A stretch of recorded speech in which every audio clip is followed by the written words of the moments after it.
Geti Samba, peuple congolais, tout le monde président de la République, Félix Antoine Tshisekedi, a libéré Vital Kamerhe et toi a libéré été. Na minute regard na biso ezali fixé na ba autorité compétente ya dossier wana, c'est-à-dire le juge d'appel. Tout ça na juge d'appel à sala musala na convenablement à jouer na impartialité. Oui. À trahir droit congolais comme les juges du premier degré fait. Na minute espère ba congolais ils est pas naïe. À ça musala convenablement a quitté mon amboka Vital Kamerhe pour azali coupable était place d'ailleurs place azakunate azo mérité liberté totale, c'est tout. Ça va. État de siège dans le Mboka Congo premièrement ezali constitutionnel. Oui. Mais na police anti-incendie batangisa batu boye na yoka na ba formation ba lukaka place moto za po ba étouffer ba bomaka moto te kaka ko bandika yeba ke moto ko bandaka ko propulser il faut ko luka koto étouffer faut ba étouffer koto source ya moto ezali Rwanda ezali Burundi ezali Kagame na Museveni biso to senga état de siège. Soki to komi ato za frontière wana président simati kuna biso peuple congolais to na simano soki ba tikuna po kinyezonga to sengi tikuna président de la République tina kata Rwanda tina kata Burundi tina kata Uganda to ko linga jamais été ni mboka na biso ate muke moi ba petit magoulé moko basakana na yango jamais biso peuple congolais ko tolérer. Qu'est-ce qui empêche que biso to bo ma relation na Rwanda ambassade to kangangwa zonga kuna bazo boma des millions basala ba massacre à l'époque dans les années 97 tango afude la kota batu boma batu eza ba Rwanda basala ba massacre ya Kasika basala ba massacre ya Makobola basala ba massacre ya Katogota ba massacre belé état de siège oui ils sont 5 mètres 5 na kati état de siège. Oui. Président de la République Félix Antoine Tshisekedi Tshilombo soki nazali kotanga Congo po yondo zali président ya mboka biso oyo to se sacrifier pour yo bima président de la République to bunda jour et nuit to le temps na ba campagne pour comme président de la République yango to bengi lisusu pa na yo kimia na este za na maboko na yo des autres na STP et kozana na maboko na yo soki okangi maboko fungola biso soki po na kimia ya este biso jeunesse biso peuple congolais tout ça prêt pour na sacrifier sans na biso po na kimia ezonga na kati ya mboka Congo biso nous sommes des nationalistes.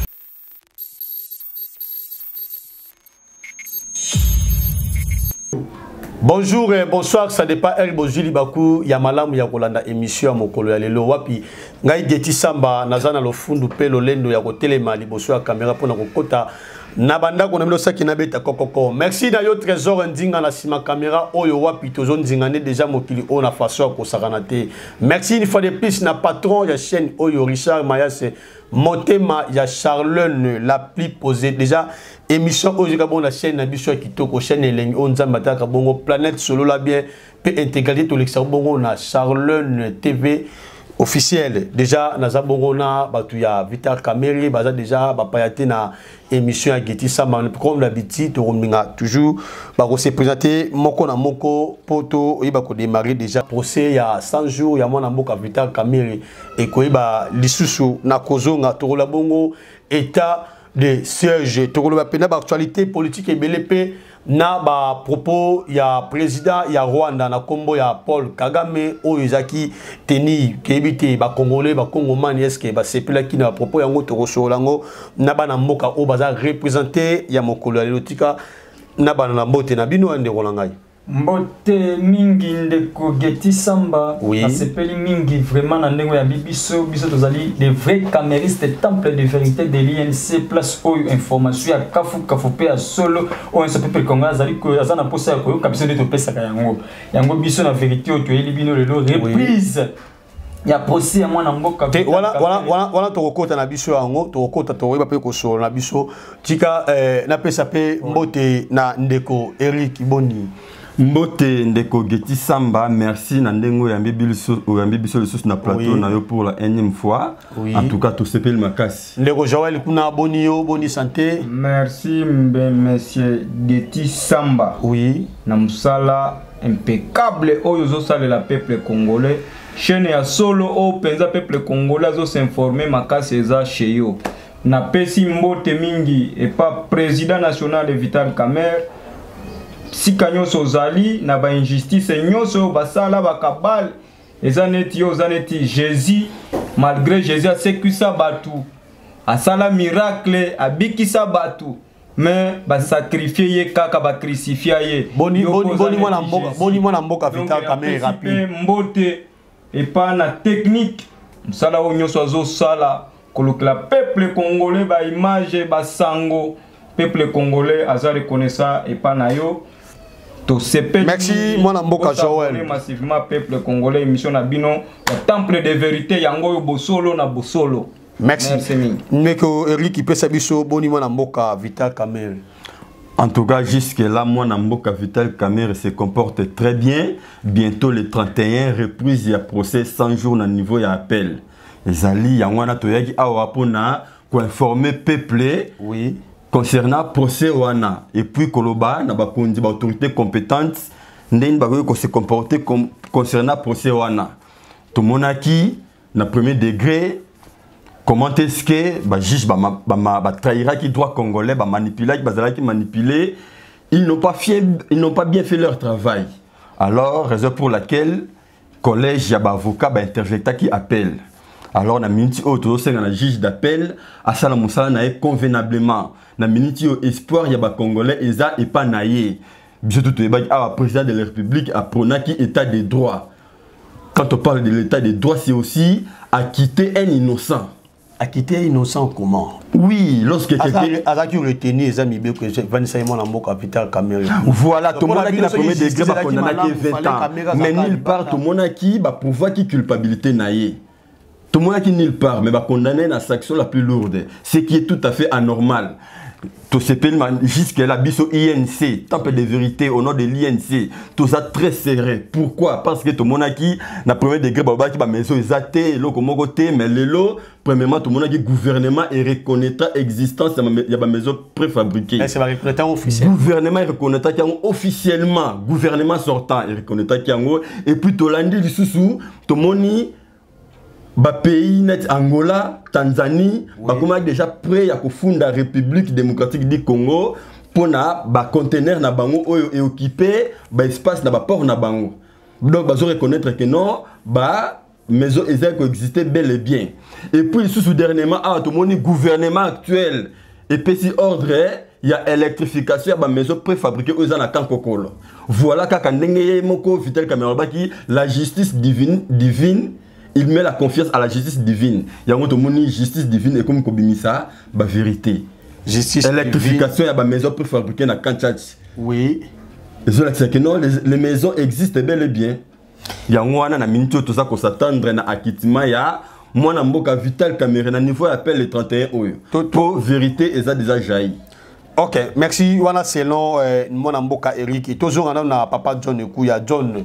Déjà le 31 mai, toujours moi déjà 100 jours et zozonga. Est-ce que je m'en ai le lengini? Est-ce que mon Mboka simba ya va pour éviter parce que tant au Jésus c'est mosala ba ne kolandela mais ba pour éviter quand il ezali hein. Ndeko nangai keti samba alongola kopoza kala na ba succès d'information ya bien. Mais faut l'endre information sur malamu sur koleka. Biso temple de vérité de l'INC Totuni Mutuna kaka moko et pas président de la République Félix Antoine Tshisekedi. Très bien. A libérer Vital Kamerhe et toi a libérer Vital Kamerhe. Est-ce que Kamerhe a prisonnier à mon amour Félix Antoine Tshisekedi. Ndeko Geti Samba peuple congolais tinto tuna mwana mboka président de la République Félix Antoine Tshisekedi a libérer Vital Kamerhe et toi a libérer qui au peuple tinto tuna yangwa. Est-ce que Félix akanga Vital Kamerhe? Ndeko nangai soki tobito landa nyos tu tobeta lisolo biso to bababela bakanga Vital Kamerhe to bien kanga acharnement batu bachaka timbe.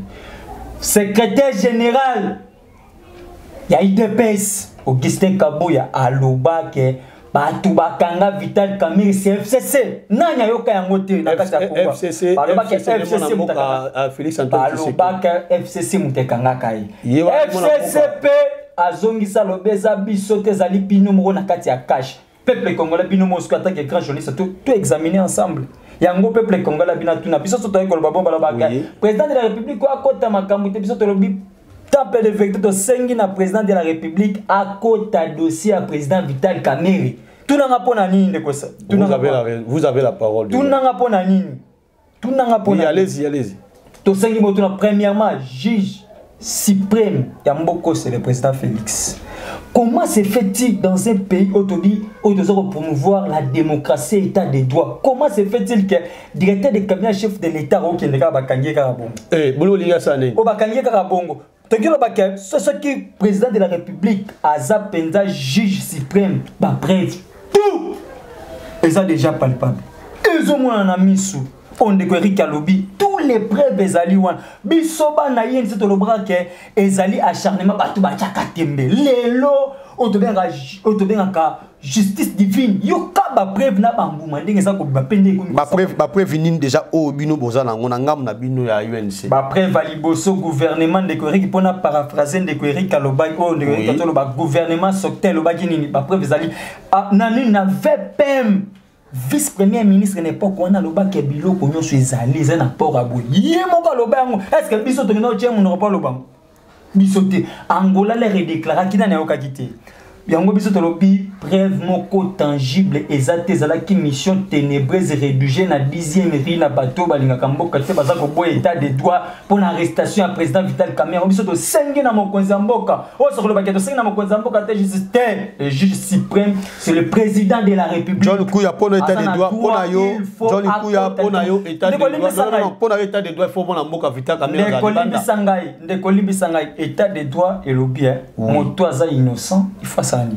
État de droit au Kangabato azaba coupable avec des preuves tangibles. Mais innocité à mon tangible. Est-ce que ça bilot pour le bango besoin en justice? Ndeko nangai to biso soto yebi Kongo ndenge tambra to mona nyamu to mona avant bakanga président Vital Kamerhe tout il était dit. Batu baloba ba okanga Vital Kamerhe boy akosala 20 akosala et l'Obama avant arrestation à mwana mboka Vital avant ba bengisa mwana Vital Kamerhe pito monya ngona preuve au web sanga ke wana ezali état de droit to ezali état moko tribal na acharnement moko impossible contre la personnalité de mwana mboka Vital Kamerhe. Merci to zongi la yo libération moi na mboka Vital Kamerhe peuple congolais batindi batu na président de la République au kotika président Vital Kamerhe to kotika été et ça peuple congolais tatinga na tuno mutu neza lisumu nazonga na mwana mboka Joël pona makambo ya posé les 31 mai déjà aux monde lolenge nini nanga mona. Merci na lombango je pense que tout a déjà été dit. Oui très mais bien. Tout reste à dire.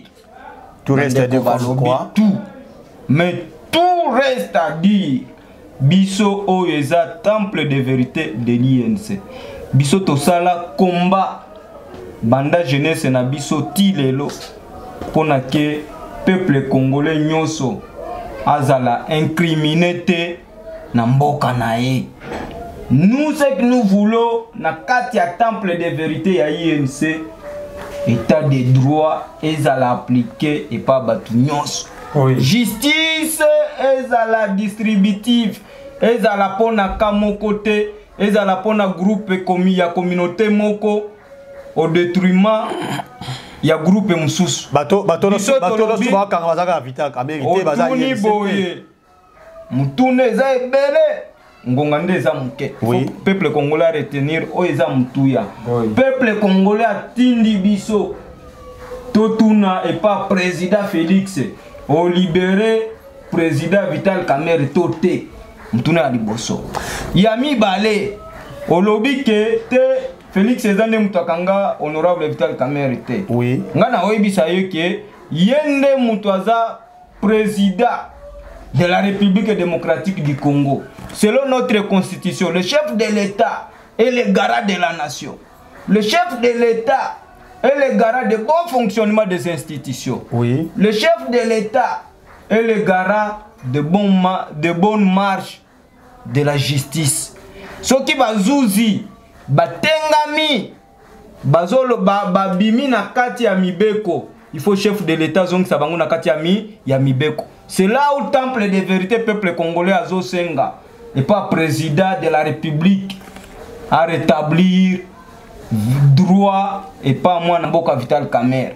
Biso toye awa na micro na yo toloba. Oui. À travers ba médias nyonso ke Vital Kamerhe basala complot entre baninga ya 10e mairie na baninga ya FCC.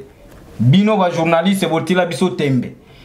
Président Vital Kamerhe na procès moko aloba bandako ezali avabo condamné nga bo juger ngai bokendo tal esika nyonso na tangi na baporo wana so bokuti bandako ezate boya bokanga ngai wa déjà le 31 boya yango to sepeli mingi oui soki procès ozonga le 31 eza parce que bango balingi te parce que peuple azo exiger vérité il faut salema parce que tout le monde na procès à liboso ba mema mbangu basala mbangu biloko sepilaka na marque wana te mais marque yango sikoyo eloko nini sikoyo esali bafandi sango awana na apele eumela ba mwa o nyonso ebele au moment où na première juridiction esala soki un mois oso mona procès de détournement ba instruire yango dans 2 semaines 3 semaines jugement pe bimi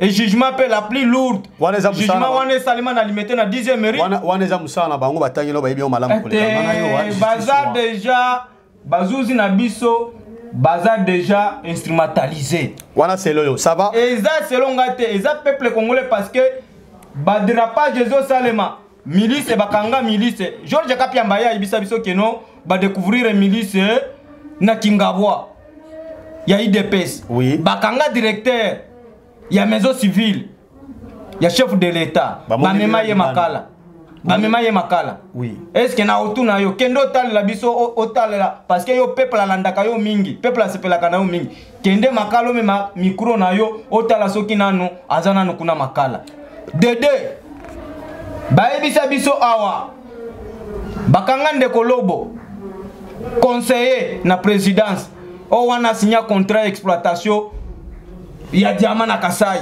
oui en qualité de qui ba mema ye makala mema mikuro ke ndotala soki azali yango est-ce que justice yango wana yango comme justice tribalo ethnico qui n'a plus rien à voir avec la justice que le peuple congolais attend.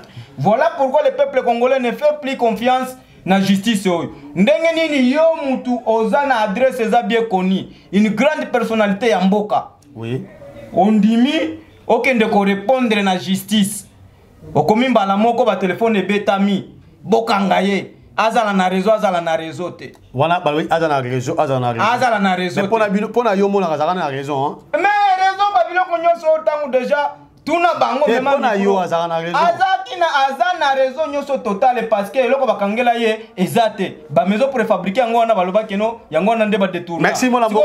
Ba électrifier lisusu bandako wana au moment où ezate au moment où ba détourner ngo. Merci mon amour. Contradiction totale. Merci mon amour to meka kokene naka na lombango ya mwana mboka Willy Bakonga oyo azaki bongo ministre sortant makambo etali makambo etelo ya mboka na biso Congo pona ngo mwana mboka Eric komona Willy Bakonga ne bapesa ki 3 ans ne ba komisusu na kaya bukanga lonzo ya mwana mboka Matata Ponyo ba musu alobi ke Matata Ponyo azana raison akoki jamais kokene ko répondre à invitation parce que bukanga lonzo déjà et bah il déjà na kosalema ozomona makambo ngo lolenge nini Willy Bakonga Matata Ponyo. Merci beaucoup Ndeko Geti Samba. Avant tout ça, nous avons chité Moukier en ce qui concerne l'honorable Vital Kamerhe. Au moment où ceux qui ont une implication à chef de l'État, ils allaient pour Yenda Zali magistrat suprême. Mais Atiki là-bas, on a surtout bien sûr, mais Yenda Zali magistrat suprême. Et pour Nazali ancien directeur du cabinet Naï. Oui. On comprend, il y a une implication Naï. Et puis ici, nous sommes en Afrique. Souvent, même en Europe, mais parlons un peu de l'Afrique. Oui. Ici en Afrique, souvent, les décisions politiques priment même sur les décisions judiciaires. Ce qui le lot, la politique congolaise a dit que non, Kamerhe Zalibanda à Zalibanda. Ce qui Kamerhe le lot a se retrouvé par Zali, c'est la politique congolaise, ce n'est pas la justice. Mais là, le juge ne fait qu'appliquer ce qui a été dit pendant la nuit par les politiques. Vous comprenez? Il y a une implication du président de la République. Il y a les grands politiciens Mboka, le magistrat suprême, c'est lui qui a une implication. Écoutez d'abord, qu'est-ce qu'on a dans le dossier à Willy Bakonga? Voilà. Willy Bakonga, qui est président de la République, qui a fait ordre que non, membre du gouvernement a pu franchir la frontière de Mboka. Bon, tout le monde a qui nous aurions appris cela. Bon, tout le monde a qui a kenda qui naïe. Prendre qui a parti à Brazzaville, il partait dans 4 avions même. Il y a des collègues de France, c'est-à-dire ça cinéma qui a beaucoup collaboré dans la justice.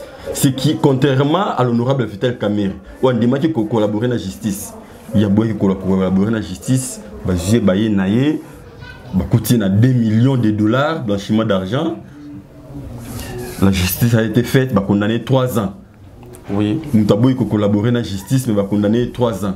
Nous avons collaboré dans la justice, va prouver preuve mon côté, va condamner 20 ans. Injuste. Naka mwana mboka matata pono zomo na opendeni. Naka mwana mboka matata ponyo c'était sénateur. Oui. Tout le monde qui chambre haute ya parlement, sénat et boya qui levé à ba immunité naie. Oui. Bon. Dossier dans ma justice, que la justice soit faite, il n'y a pas de commentaire à faire là-dessus. Ok, toi on a état de la siège John Kouya, état de la siège na Congo. Ça va. État de siège na Congo, premièrement, ils allaient constitutionnel. Oui. Mais baba ikabila utu soda atika ko sala biso soki yoka biso soki pona kimia ya este biso jeunesse. Biso peuple congolais tout ça prêt pour nous sacrifier sans biso pour na kimia na kati ya mboka Congo.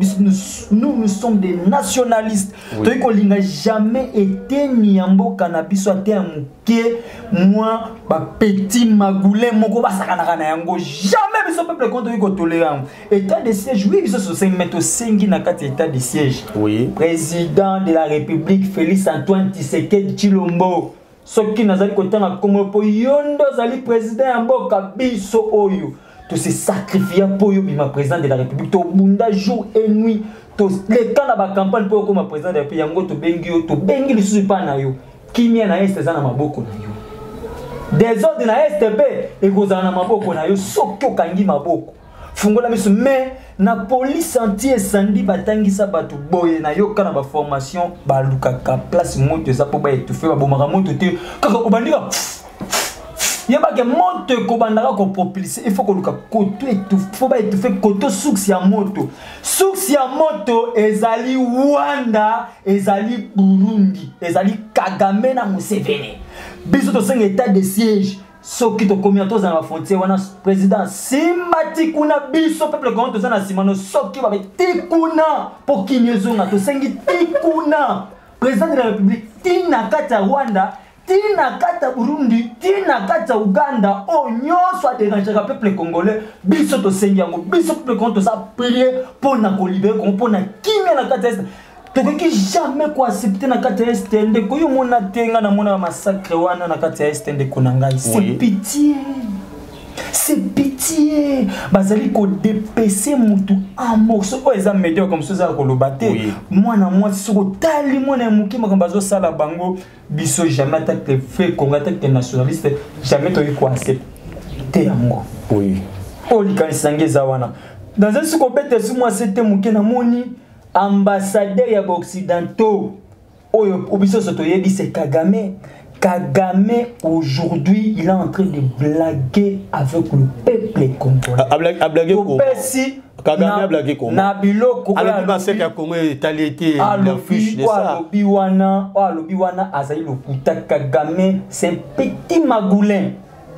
C'est lui ayebi pourquoi ça agité l'état de CG pourquoi ça agité ayebi biso peuple congolais to ça parce que kene na est ceux qui bakangila bakanga ki ala l'état de CG là bakoti bakangi na Ituri bakangi banen bakangi ba Burundi avec les Rwandais. Oui. Bangone mutu bachaka des autres kuna ça parce que il faut tout étouffer côté moto c'est Rwanda na Uganda.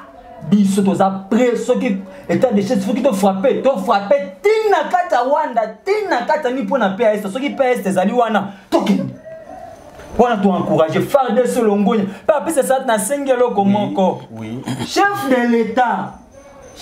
l'état président Antoine Félix Tshisekedi Tshilombo mwana limité eloko moto sengi le Congo to sengi to bateke République démocratique du Congo ezali pays le plus démocratique plus que la France.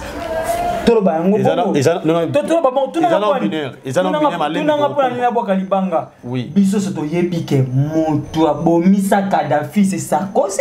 Nani? C'est Sarkozy. C'est Sarkozy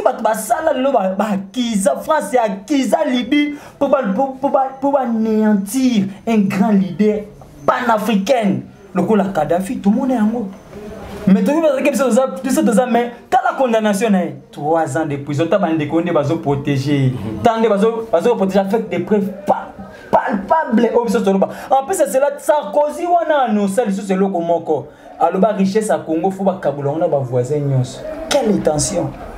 Yango moni parlons de lingo lobanini. Yango na zolo baké, na ngina lobaka ke loko moko peuple congolais fungula misu. Guerre à Congo, ils ont musika. Rwanda yebiango. Rwanda yebiango. Guerre à Congo. Rwanda yebiango. Et sengi po penda pezwama. Ce que sengi même Rwanda biso jeunesse. Tous après. Tikuna. Boketi Rwanda makolo. Tikuna soki makolo to ko kende biso. Wana pona kimia est. Pona kimia est. Très bien mona mboka John tozonga pe na papa Eric mo commentaire mkena onyo surtout mona mboka John utikoloba. Merci beaucoup pour la parole de Kogeti Samba. Oui. En ce qui concerne l'état de siège, je peux dire ceci. Quand on dit que l'état de siège est constitutionnel, alors je tiens à remercier le président de la République d'avoir appliqué tout ce que l'honorable Vital Kamerhe avait laissé sur la table. Nani? Je tiens à remercier le président de la République, Fatih Béton, oui, d'avoir appliqué tout ce que... Appliqué Nini? Tout ce que l'honorable Vital Kamerhe a laissé sur la table. Nana Ebisio. Oh. Nana Ebisio, le Molamboka, président de la République, a appliqué l'état de siège, voilà, non, surtout. Ça la calme. C'est pas pour rien, j'ai dit ça. Eza télévision. J'essaie. Eza télévision. Je remercie le président de la République. Union sacrée. Oui. Président de la République à Saleliango. Oui. État de siège, donc, a renouvelé la confiance de l'ancien collaborateur Naï. Il y a un projet à Bonambo Capital. Projet na bango, il y a projet na bango mi balé, vous comprenez? Il y a Fativit, Fatina Vital. Vous comprenez? Fativit, attendez d'abord, tout ça bien makamamboka. Prenez ça au sérieux. Oui. Vous comprenez? Remercier le président de la République. Kabila tika au sala ngoté. Oh, ça souda. Oui. Ayebaki yango constitution eza élaboré na époque naïe constitution de 2006 c'est la montée fatia ya sanini asaleli yango ezola ki sa détermination ya mokonzi ya mboka ça déterminer na makambo yo tu comprends Kagame aza eloko koloba te Kagame koloba yende auteur matériel ya makambo nyoso plus de 144 groupes armés na sol congolais. Rapport mapping, Mokonzambo Kolobaki Yango. Oui. Ils allaient travailler avec experts des Nations Unies. Et ça va Congolais. Oh, et puis, Kagame Ndenga Zawana Tokobi sa Mokonzamboka. Ali Razo Kenango, to se plan nango, ça sage. Ali Razo Kenango. Tout le monde Kagame a Tomboki. Oui. Tout le monde va vidéo à Tomboki. Il ne faut pas me demander à chaque fois le problème du Congo. Je ne connais pas et je m'en fiche. Même Konzamboka a dosé qui est, nous avons de bonnes relations. C'est un grand politicien, c'est le politique. Ah, nous avons de bonnes relations avec M. Kagame. On a déjà une bonne façon de parler tant que politique. C'est la haute politique. Ah bon. La basse classe ne comprend rien. Ah. Mais nous comprenons. Ok, merci mon amour. Merci s'il vous plaît. Oui, nous comprenons. Rwanda est allé auteur matériel. Auteur moral, c'est la communauté internationale. Et par après, nous finirons par revenir à la communauté internationale. Rwanda n'est pas pointé du doigt à RDC. Il est des tireurs de ficelles. Non, tu sais, par après, tu connais même tireur de ficelles. À continuer à lire bravo pour nous Konzamboka. Ok, merci. Toujours en la cas, il y a Joël, mon amour à Joël. Déjà, mouvement citoyenneté presque mignon sur le Congo, la fermeture de l'ambassade du Rwanda. Il y a des Congolais, Congoman, aujourd'hui, l'ambassade du Rwanda est théorique. Ndeko, ngana s'inspira mingi na daje moko Kabila mzee oya tikeli biso alobi la guerre sera longue et populaire. La guerre retournera là où Euta. Oui. Esika bitumbe Euta eza Rwanda. Yango nazo pesa coup de chapeau na peuple congolais en général, particulièrement peuple congolais ya Est. Oui. Bravoure na bango yo basadi. Oyebi na orevele yo ko moko batu ebele ba yebi yango te. Tina nini ya état de séjour. Bon. Tina ya état de séjour yo peuple congolais ya Est ezaki déterminé va se finir avec Monisco. Oui, oui. Parce que Monisco nde aza la base de paix ba guerre wana nde mutazo memela paix ba asaya ba minduki. Yango yo kaka ba marche salemi pendant ba 2 semaines. Kafu Monisco ati maboko likolo. Mea culpa. Monisco mutu oyo ayo secourir ye eza président Félix ko instaurer état de siège. État de siège wana pona ke peuple a marché li sous benga na Monisco te. Na ba bande na nyonso. Mais to senga na opesa sous félicitation na FRDC. Oui. Tant que bo dénicher ba infiltration oyo ekota déjà na armée na biso, ça sera un travail nul. Vous salariés. Soki infiltration eza dénicheté. Comment les y comprendre? Un rwandophone na kati ya armée nde bozo tinda chef de commandement amema troupe na chef de bataille ya okendo bundisa barwandais. Barwandais nde bato azoboma batu na Beni. Il n'y a plus rien à se cacher. Soki Kagame azozwa courage ya oloba bongo, c'est parce que Kagame n'a pas encore eu de réponse. Tango okutana na président openza okoka kolobela ye face à face. Kagame il n'aura plus encore à dire arrogance na yo wane aussi là. To la kato mukeze la zela. Ceux qui a 8 ans okutana président oyo akoka kolobela ye face à face. Wana na nini na comprendre. Kolobela ye fara 4 vérités. Il ne faut pas aller par l'hypocrisie. Il y a des fois quand on dit déjà président oyo aza déjà makasi. Non, makasi yango déjà au solo au moni déjà ngo. Est-ce que bitumba wana na lobi hein? État de droit au monde état de siège. État de siège, état de droit. Awa baboma ambassadeur italien. Oui.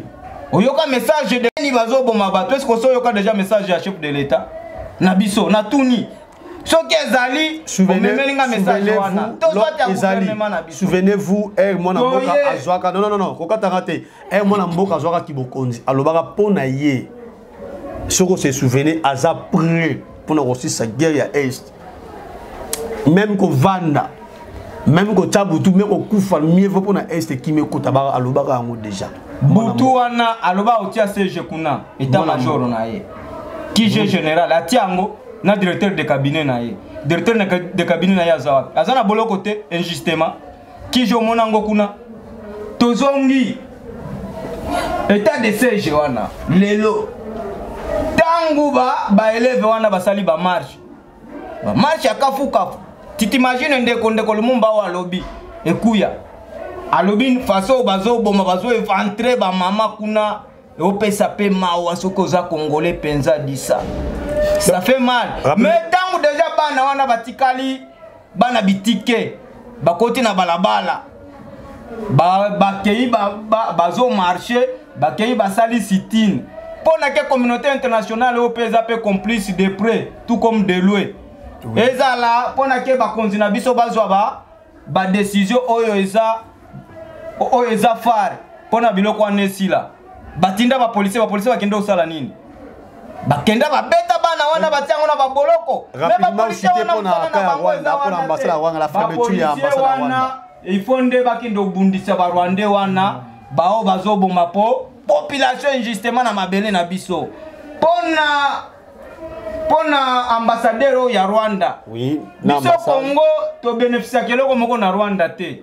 Soko kei na Goma omona tout 1 million de Rwandais ba oyo bayaka kobika na kati ya Congo. Mais ba Congolais biso mona ka ba bakendaka kuna bazo compter au bout du doigt. Qu'est-ce qui empêche que biso to bon ma relation na Rwanda ambassade to kangangwa zonga kuna? Vous êtes d'accord? Vous êtes d'accord? Oui, kangama parce que arrogance na bango wana parce que va commencer à na esprit na biso ba congolais bazo boma des millions basala ba massacre à l'époque dans les années 87 et dans les années 97 tango afde la kota batu ba boma batu eza ba Rwandais basala ba massacre ya Kasika basala ba massacre ya Makobola basala ba massacre ya Katogota ba massacre belé. OK. Kagame Margoulé qui se donne Margoulé il se donne le courage et l'audace de dire que non, il n'a jamais eu de massacre au Congo. Oui. Et d'aider MONUSCO, communauté internationale, sali par rapport. Et mettre Kagame na armée nae en défi. Bangonde bazaba ba hauteur na ba hauteur ya ba massacre wana. Un Kagame qui se donne le luxe ya Olobakeno, yeba biloko wana tout ça. Oh, il faut ni to sauvegarder relation. Quelle relation? Babomi tata na yo beminaye eza na ndako. Yo ozo courage to sala émission. OK, merci. On va suspendre tout. OK, merci télévision eza maramuyata pour chiter papa Eric na manso auto bena émission mokolo ya lelo na bi tete ke mona mboka déjà pour ces Vital Kamere toujours c'est la route rosala déjà on a bino ensemble pour nous relobla toujours actualité ba on se Julie baku ya malamu ya émission o ba simani ne uté pas na yo pe bo lancer message na bino rapidement pour chiter. Merci, message à ceux qui Zakaka, na minute regard na biso ezali fixé na ba autorité compétente ya dossier wana, c'est-à-dire le juge d'appel. Tout ça na juge d'appel à sala musala na convenablement à jouer na impartialité. Oui. À trahir droit congolais comme les juges du premier degré fait. Na minute espère ba congolais ils pas naïe. À sala musala convenablement à quitter mon amboka Vital Kamere pour azali coupable té place azali place azakunate azo mérité liberté totale c'est tout. OK, rapidement aussi mon amboka John Kuya pour chiter ndeko pona ko chiter na kataka na mukuse na oui. question moko na chef de l'état. Yoka chef de l'état. C'est lui le commandant suprême. Oui. Na rotuna nani? Na rotuna ga chef de l'état. Chef de l'état amitié. Na intérêt à peuple et le connaît l'équipe. Tu peux que si tu as un camarade à mon mais amitié, n'est intérêt à peuple, ni l'équipe. Ce qui amitié l'équipe, ça est là qui amitié na Kagame. Ce qui est intérêt à peuple congolais, l'équipe président de la République, tu as une possible solution. OK, merci. Donc contact na bino rapidement. Rwanda wana faut kanga yango. Faut kanga yango comme ne ko jouer la lobby, faut kanga yango. Votre contact, vous avez adhéré à la plateforme de la Temple de Vérité. Rapidement, numéro de téléphone. Qui tous ceux qui ont contacté Bisso à Bisso na numéro 081 35 47 380. Pour la meilleure audition, oui. 081 35 47 380. Wana okutanga indeko Eric Bofangi na koyambaye aotuna ba question bo makambutu. OK, bon teneur rapide puis au chité. Bon teneur rapide de Rojaël. Na pesi mbote et pas président national honorable Vital Kamere Siko Zali Nyonso garder toujours morale na yo ndengo za la kanango. Le peuple congolais reste toujours reconnaissant envers toi. Et heureusement peuple congolais Nyonso a ça comprendre que non ezaki kabale basala contre yo. Accomplissé. Non, juste un salut rapide. OK, merci. Senga justice et peuple comme banga bino yango ba comme bengisa ba bengisi matata ba comme bengisa mususu azo banga parce que ayebi azala na mbeba bate. Merci Ndeko Joël. Ya honorable. Merci Ndeko Joël mon amboka Eric rapide mbote rapide. Ndeko Eric mbote rapide. Na pesi mbote na bandeko tout ba téléspectateurs tout bazolanda biso na minute oyo na souhaiter pe bonne santé na président national Vital Kamere Sika Zali. Nazo senga moral na ezala toujours calme peuple congolais tozalia wa toza ko bunda de façon que ko recouvrir liberté na ye. Voilà. OK, merci John Ekuya rapidement. Justice mutetombo la kamboka. Oui. To sengi biso peuple congolais tindinga na loba bazali kozila acquittement ya mwana mboka mbote na yo ou rien. Mbote nanga na pesi pa ba kongomani nyonso o bazali kolanda biso bo pesa biso confiance. Tozali wana pona bino pona intérêt à Congo Merci na bino bondima qui répondre na invitation ya mokolo ya lelo tikanga pe geti samba na pesa mbote na batuna surtout bazuli bakuya malamu ya Rolanda émission ya mokolo ya lelo. Merci na yo trésor ndinga oyo wapi na sima caméra pona mosala oyo e bana ko salema tellement kitoko. Merci na yo na patron Richard Remayas le roi Kunzibile les patrons oyo sur le rabais pour le téléphone à Sika. Merci maman Charlène la plus posée, maman Charlène la plus posée, pourquoi pas na mado kiala ya ba mado moi si ya pembe boya botama nani. Merci na bino non surtout restez toujours branché na PSB Planète solo là bien. Donc tokutani mbalasima. Bye.